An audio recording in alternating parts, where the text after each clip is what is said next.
Welcome back, everyone, to another episode of the ABL review. Just for the time being, it's been busy again at work, so I'm kind of gonna be going back to like this low. I'm not editing, okay? Just gonna put everything out raw here. So one take. Hopefully nothing interrupts it. So here we have ABL review, season 21, South Division. What is this? Week 5? Week 5, I want to say. So let's hop into it. Like good slate of games here. Here we go. Replays. We got the replay thing framed up. Thing is, I don't even know if this bothers anybody. I would imagine a lot of people are just listening to this for the most part, but I don't know if they're watching. But anyways, let's hop into it. We got a good game here. Honestly, I just rewatched all the games in the South. They're all pretty good. So let's hop into this. We got a Volcanian lead versus the Crocodile here. Good prediction going into the Pre-Marina on the Steam Eruption. We're seeing Life Orb. Everyone knows my feelings on Life Orb, but I think that I don't know. You can make your own determinations here if Life Orb was the right call or not, because this set definitely does give Pap some issues. The Sludge Bomb come out now. That is an over prediction on Papcoon's part, thinking like, hey, this Volcanian's gonna have to switch out him or Pre-Marina, I fucking wall him. And he's kind of right. But also, like, he should have known Volcanian can carry Sludge Bomb, and Life Orb means he's gonna be switching up moves. Pre-Marina can't really do anything to scare Volcanian unless it starts to set up. So that's not a great over prediction by Papcoon there. Then we see the Galarian Slowbro come out, going to be able to absorb that. I think Papcoon makes the right play here in terms of how he's going to prioritize things, because he obviously doesn't like chewing that Earth Power, but getting the Toxic off is very important, especially when you have like pivots, like he's got the Hisuian Decidueye there, obviously risking a burn, but it doesn't come into play, and then he's going to pivot back into the Galarian Slow King, just going to try to keep that Regenerator up, and he finally ends up getting in the Pre-Marina and able to kill this thing with toxic damage. Now, from the time, well, let's see, he was at full health on at the top of turn 3, right? Because he got flip turned back up to full. I believe that's how that worked out. So that's 1 turn, 2 turns, 3 turns, 4 turns, 5 attacks he gets. So he loses 50% of his HP just from going for for Life Orb. So I think if this had been Expert Belt in this scenario, and he could hit stuff super effectively, I think if he'd been Expert Belt in this scenario, he's in a stronger position. He still probably goes down sooner, but I think he gets a kill out of this situation if he's not Life Orb. Just my 2 cents there. Follows it up with the Gengar, obviously going to try to scare this thing out. I think that was a good call. Like, it feels like it should scare this out, and then he goes into Spite Ops. Unfortunately, gets crit, and then not able to... Goes for the knockoff there. I think he would have been better off if he had been able to get up... I was going to say he might have been better off if he'd been able to get up Stick Ups. Actually, we'll talk about that later. But decides to just go for the knockoff there. Maybe when he calced the Gengar, the Sludge Bomb or whatever wasn't going to KO, so maybe that's what happened. Or the Thunderbolt. Thunderbolt seems like a weird over prediction too, because I mean, I guess it's hitting Galarian Slowking a little bit better, but we're going to find out some info about the Gengar later that makes me think that was a weird call. Because right now Pap's in the driver's seat. He switched in right there. He's able to knock off this thing's Toxic Orb before it came through. Gliscor is going to be able to pick up that KO. See, now a +2 Baxcalibur coming. Luckily dodges that Blizzard, because we'll see how much that Blizzard does later. Dragon Dance is up as the Thunder Wave comes out. Yeah, that's rough. I don't think that Rotom Frost is really the thing to try to Dragon Dance in front of. Because honestly, if this guy's like banded and just goes for Glaive Rush 5 times, I think he KOs from that spot. Or if he's got to be Lumberry, that situation if you want to set up in front of the Rotom. I think that's just too dangerous because Connor's falling behind right now. Like Pap's playing in a pretty good spot here. Full para, unfortunate, but you see how much that Blizzard does, and he is going to go down to this Glaive Rush here.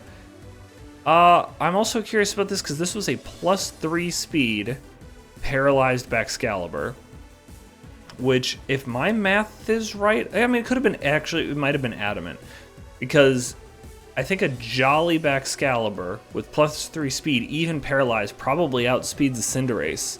I think that was probably worth staying in and trying to get another KO. Just my opinion there. You're fast enough that as long as you don't get full parried, because this thing's not useful at 46% and not set up. And honestly, at this point, you don't really have a lot of tools to be able to deal with what's left here, as we're going to be able to see down the line. Because this Gliscor has no way to recover, he's going to go ahead and Baton Pass here into the Weezing, which ends up, just due to the move pool that it's bringing, as a surprisingly good matchup. We see Strange Steam not do much, but the follow-up Shadow Ball here actually does like a not terrible chunk, enough to have to, that this Galarian Slowking is going to get forced out. And he doesn't even have to predict, as the Cinderace is going to come in. I think this was a little too cutesy, you turning out there. Maybe Pap just wants to get recovery, like just a regen recovery. Yeah, because you see we get that big head off there. We need to see another switch out. I think at this point, yeah, I don't even know if he had to risk that Pyro Ball. He has shown that he's got the Iron Head. He can go right there. That might have been the better play. But at this point, Papkin's got things cleaned up. He's in such a strong spot that I really don't think Connor's going to be able to do much to come back from there. Like, maybe if... Because, like, at this point, his way of winning would have been if he had, like, Energy Ball or Dazzling Gleam or something. Be able to pop that Crocodile. He can obviously KO the Decidueye and the Galarian Slowking. But that Cinderace is still going to outspeed him. You really just need to rely on like a Pyro Ball miss or something like that. But not going to be enough for him here. And Connor's going to go down to this this Crocodile, cleaning up. Crocodile, kind of like a star in League history. And I like what he's got going on. So that's a big win for Pap. Some interesting things going on in the standings in the South. I'm really excited to dive into those later.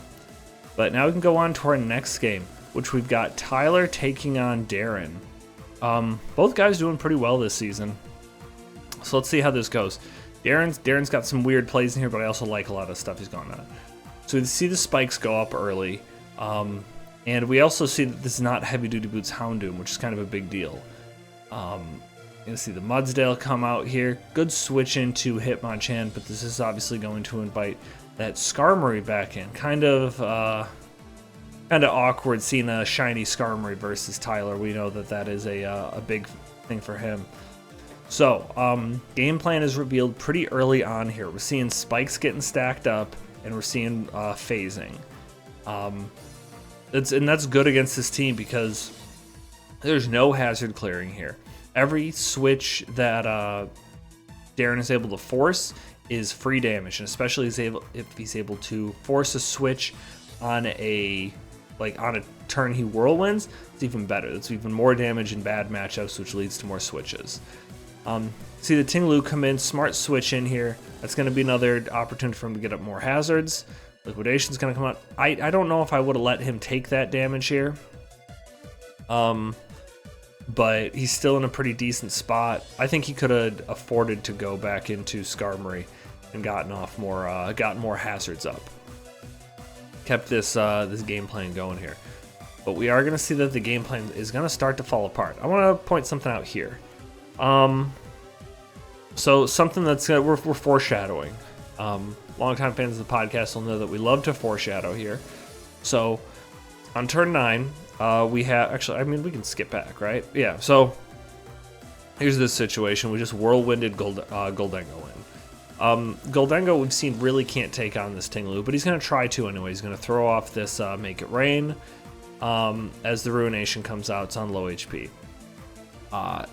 So unless he's got Throat Chop or Earthquake as his last move. Good news is the Goldengo couldn't die to this, but I don't know if we end up seeing Tinglu's last move. But Tyler's not going to chance it. He knows that Make It Rain is not going to KO without a crit, because also after the Leftovers recovery, that's well out of range. So he's going to hard switch out. And he goes into Swampert. Now this looks like a really great move.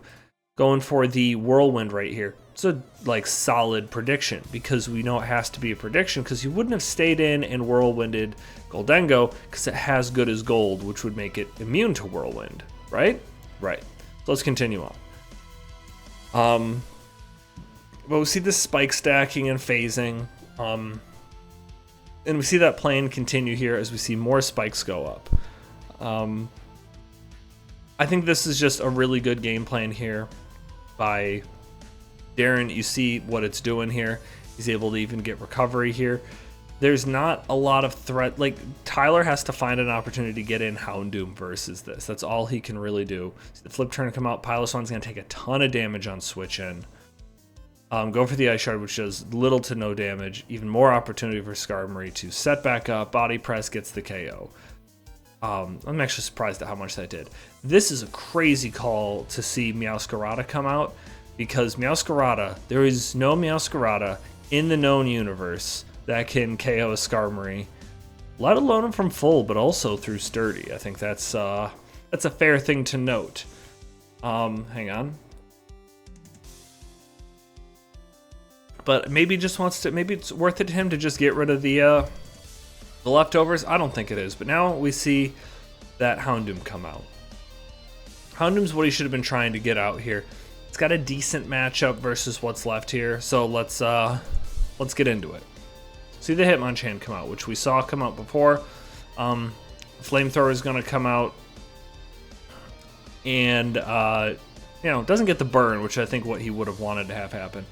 You see the Terra Fight come out against the Terra Grass, and man, so this is in two ways really interesting. One, Fire Punch would have been a neutral. Well, he's grass type, right? So he just, I don't know, big. He fell for it here, right? Forgot about the, like, I don't think I've ever seen a, what's the other abilities on this? I know it's Early Bird and something else.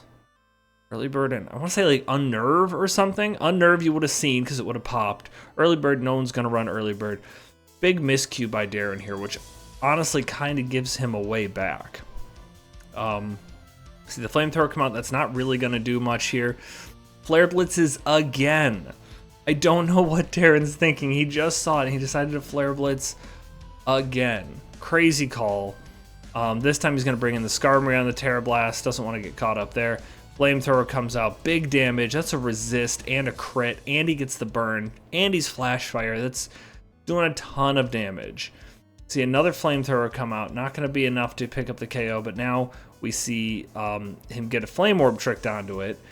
And finally, Darren is using the fact that this is a grass type to benefit him, because now, first of all, Wise Glasses, really like shrewd play by Tyler. Not really an item that I would associate Tyler to think of putting on a Pokemon.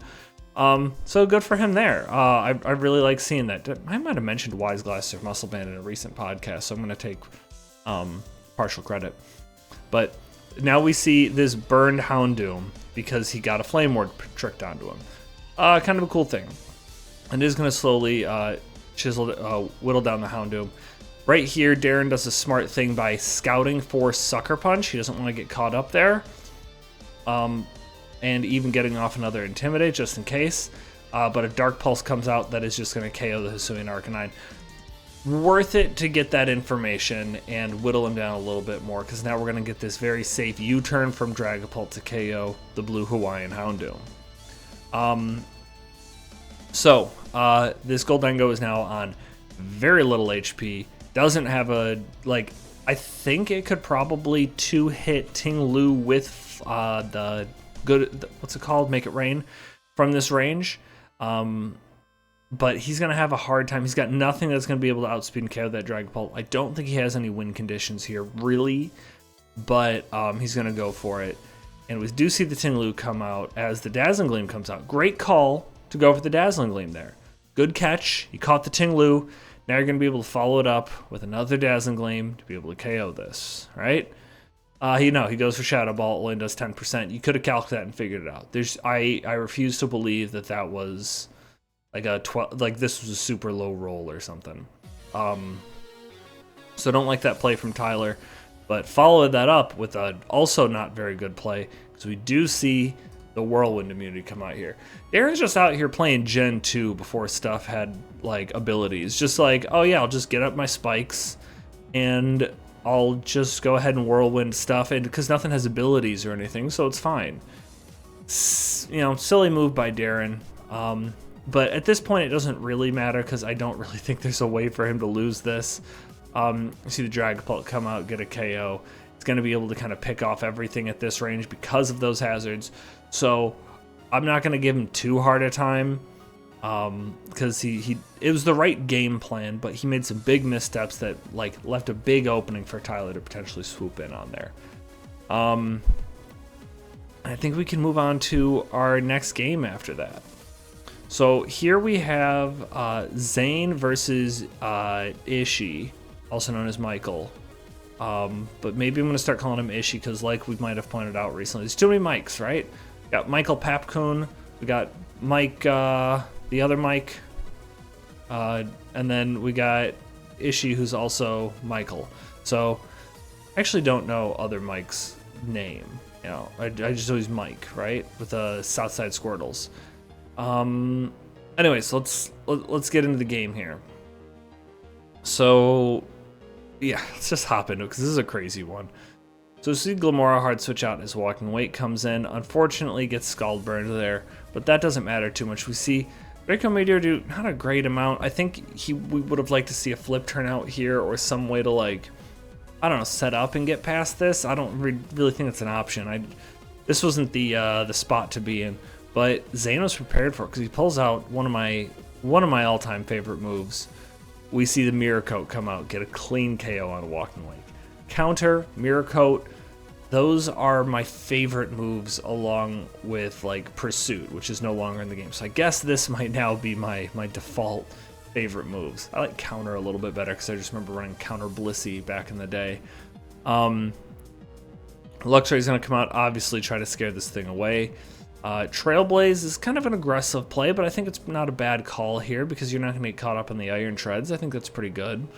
But we're just going to see a couple of Volt switches traded as we see this Paldean Tauros Aqua come in, which Zane's been using really well, and I think this is probably going to be scary to Michael here. He's going to force in the Luxray, Intimidate comes out, he's going to pop that balloon, and even with the Intimidate off, it's still an easy 2-hit KO for him. Going to see Glamora come out, going to get up those toxic spikes for free as we get another round of, but then we get another round of the close combat drops, but we see the Scarf Glamora Energy Ball come out. Really caught Zane off guard with that. Awesome call. After kind of getting bopped early on with that Mirror Coat and losing a big piece, he's able to get rid of one of the bigger offensive threats that Zane's been bringing most weeks. We are going to see like a pretty... I figured we were going to see a rapid spin there. I thought that was pretty safe. We're going to see it here as we see as we're going to see a close combat come out from the Glacier, not risking getting like Iron Head flinched down. Also, the Rocky Helmet is going to come into play here in a minute. We'll see that. But Zane took the opportunity to get rid of the hazards, which is a good call considering what his next play is here. We see the Alolan Golem come out, Rock Polish up, High Horsepower is going to pop the Sturdy and the Weakness Policy. And then we'll see what happens here.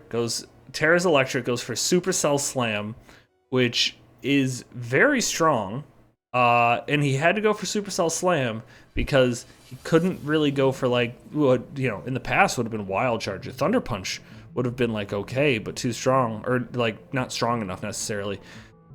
But the Glastrier has that Rocky Helmet, so we're gonna get a double down here. Kind of unfortunate because I like that set, really cool to see it. But I don't know, might have had to risk a Stone Edge there to avoid that issue. Zapdos is going to come out on the double down versus the Brute Bonnet, get off big damage with the Hurricane. Smart, I'm assuming Ishii calced here and knew that he wasn't going to get KO'd. But Zane's going to get slept and he's not going to be able to burn that initial turn right away. So he's just going to hard switch out now that he knows nothing else can get put to sleep. I like the Scout here looking for like Toxic or something, making sure the Umbreon doesn't have that. Now he's just going to pull something that I really didn't think was a good idea. We'll see how it goes here. So we're going to get the Recover on the Melodic as we see Calm Mind Foul play on Umbreon. Not really any sort of set I've seen in the past. But he's going to get a couple of Calm Minds up as the Zapdos comes in. Zapdos hasn't burned any turns of sleep, so we've still got a free turn here. Going to get this free Baton Pass into Glimmora. Now this +3 Scarf Glimmora is just going to be able to clean up. Really smart end game by Michael here. Putting Zane in a bad spot, and he's going to fall down and take that loss. Really fun game. Got to see a lot of smart sets, some really good play here. I'm impressed with what both of these guys have done. Like to see that. But now it's time for our marquee match of the week. Marquee match of the week. Now we have a theme. Pretty sure that played. We can move on to, we've got Zeng versus Mitch. This was, when I started watching this, I'm like, oh, it's another Zeng doing this sort of thing match. But this is a roller coaster promotion, this match. Let's set this to fast and get ready to go. So at Clodsire versus Volbeat, immediately setting up the immediately setting up the Baton Pass. We're gonna see the Toxic come out.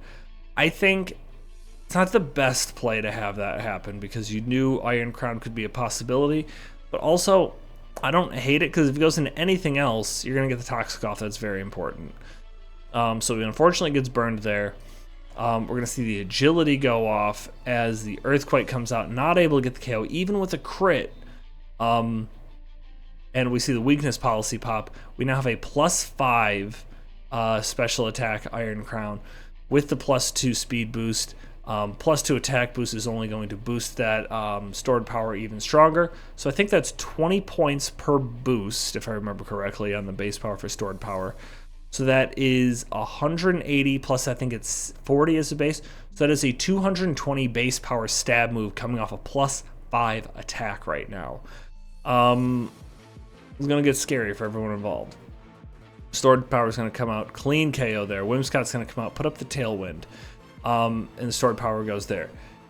At the time, like my first time watching this, I was just like, oh, that was a silly move. I really like this move by Mike. It's clearly a move of like I can handle this. I don't know if he calced like what that took from a crit Earthquake. But he must know this isn't max speed, because anything else is just going to get outsped and KO'd. But he bothered to put up the Tailwind, so now he knows he can outspeed this. And see the Ogerpon come in, able to pick up the KO. Really good there. Volbeat is going to get paralyzed, but the Ivy Cudgel is going to be able to pick up most of the KO here. Clodsire's Toxic Spike is going to get it the rest of the way. But Zeng sacking his big scary setup sweeper just to get that T-Wave off, I think is very smart considering what he has left on the team. Heavy Duty Boots Great Test going to come out. Even though Ivy Cudgel gets the crit, not able to pick up the KO. Able to Rapid Spin, get up Stealth Rocks.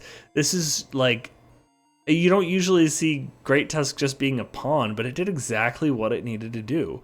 Got off the Rapid Spin, got off the rocks, and fainted. Like, that crit didn't even necessarily matter because this has done what it was meant to do. It was gonna get Ivy Cudgel KO'd anyway, so the crit doesn't matter.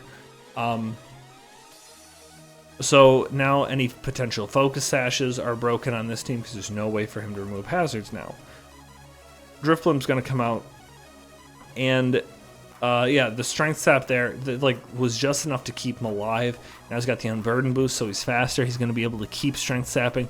Kind of a funny thing about Strength Sap is, like, every turn you do it, you're getting less back, but they're doing less damage, so it ends up being just like a stall. Like, you're not gaining any more HP, but they're also, since they're doing less damage, it ends up being kind of a wash.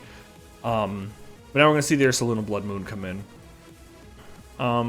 We got the Calm Mind go out here as a substitute comes up. Kind of a risky play, I feel like, from the Ursaluna Blood Moon. I don't know if I would have bothered to do that turn, but we're going to see them start trading Calm Minds here. And yeah, Stored Power comes out as another Calm Mind goes up. That is a signal to Mitch like, hey, not going to play around here if he's got Stored Power. I'm not getting in a Calm Mind War, and that's the right thing to do considering this is unburden boosted right now.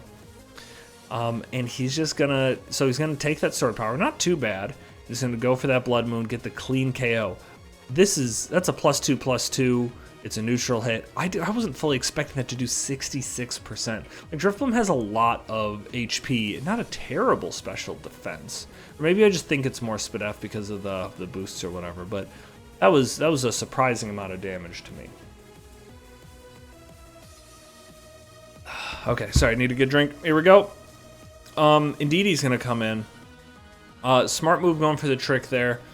If Ursaluna had Hyper Voice or something, or even if it had gone for a Blood Moon again, it would have gotten the KO there, would have struggled on the or couldn't have gone for Blood Moon there. But that trick is going to basically lock this Ursaluna out of being useful and force a switch here as the Sceptile comes in, gets the Psychic Seed consumed, gets that on Burden Boost, Swords Dance comes out. Like, this is, he's going to get multiple opportunities to set up here. Obviously, Tornadus Therian doesn't have Focus Blast, or else it should have gone for it there. We're going to see the Earthquake come out, clean KO the Heatran. At this point, I don't think there's a way back for Mitch. It's just, yeah, because we see he's able to live this Leaf Blade. He would have needed, because even if he got the speed drop from Bleak Wind Storm, wouldn't have been enough to KO. But Zheng has just set up his team in such a way where he's got multiple setup sweepers with the support.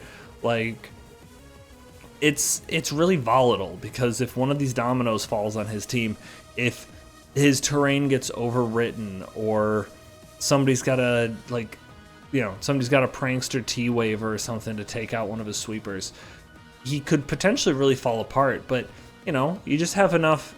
You need, like, let me think of a metaphor.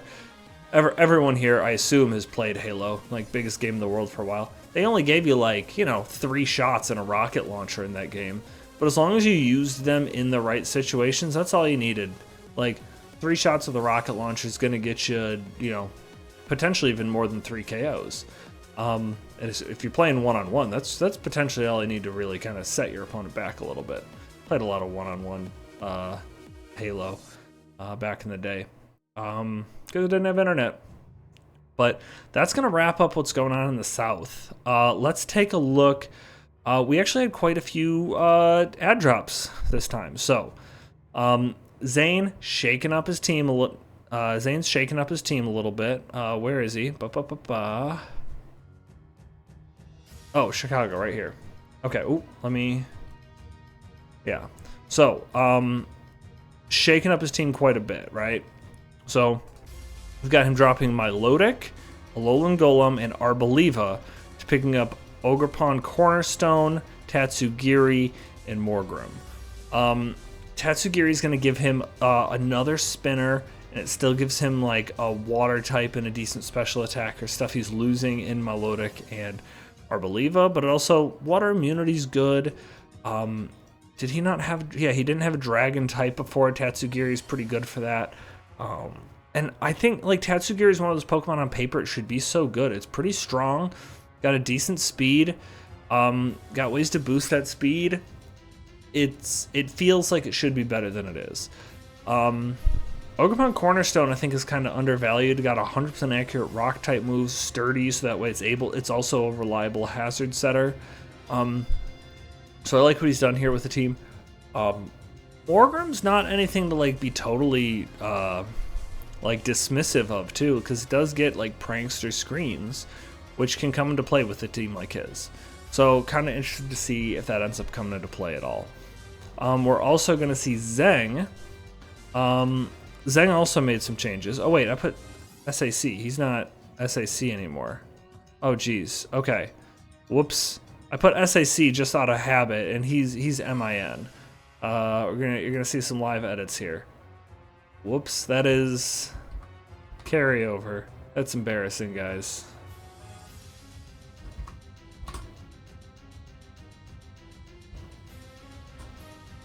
Okay, let's close that back up. I can't believe nobody called me out on that. That's silly. Okay, so anyways, he's also making some changes despite a win.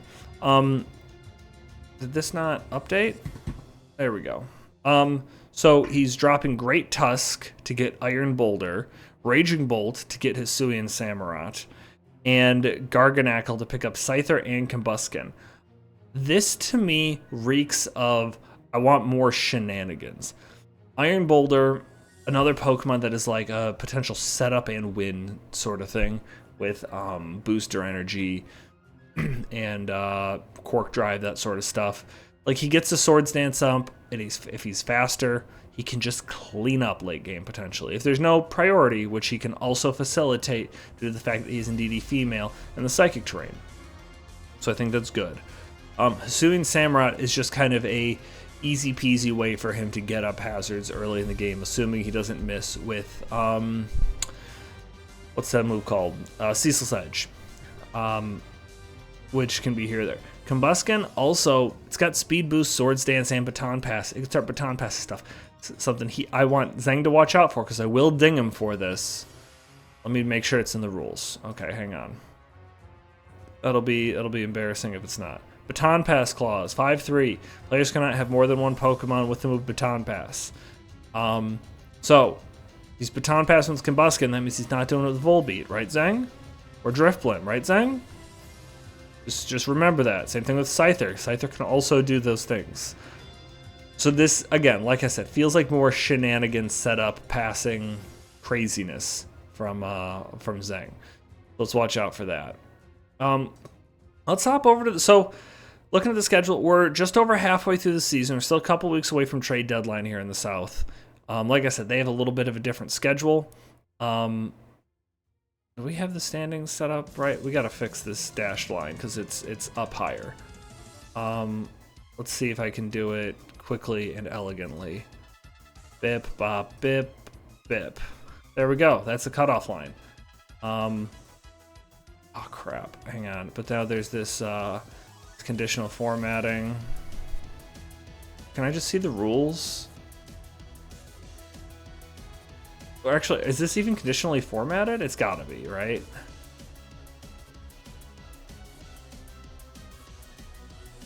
No, maybe it's just raw, he went boop. Okay. Turn these all gray. That shade of gray? That's shade of gray. Okay, so this is how it should look. We've only got 4 spots in playoffs for the South. So pretty important, because look at this.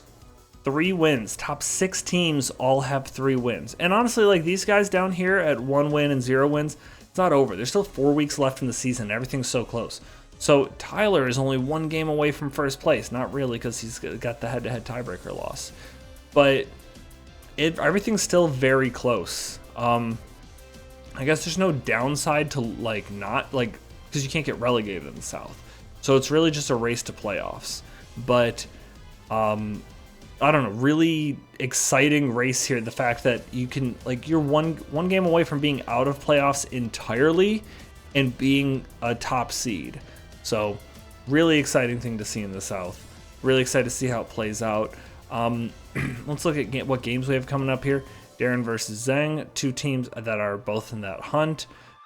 Mike and Mitch, 2 teams that both, if they want to get in the hunt, need to get a win here because they're both... I think Mitch has 0 wins. Mike's got 1 win. Zane and Connor, 2 teams in the hunt. Tyler and Papcoon. Papcoon's not doing super hot right now, but he is coming off a win. Tyler's coming off a loss. Could be a great opportunity for Papcoon to capitalize and move into the hunt. So really looking forward to see what what shakes out in the South here. Thank you all for listening. Sorry about the gap in programming last week. Been crazy busy. So hopefully we don't have that happen again, and we won't have any more interruptions. Thank you all for listening. See you next week. Goodbye.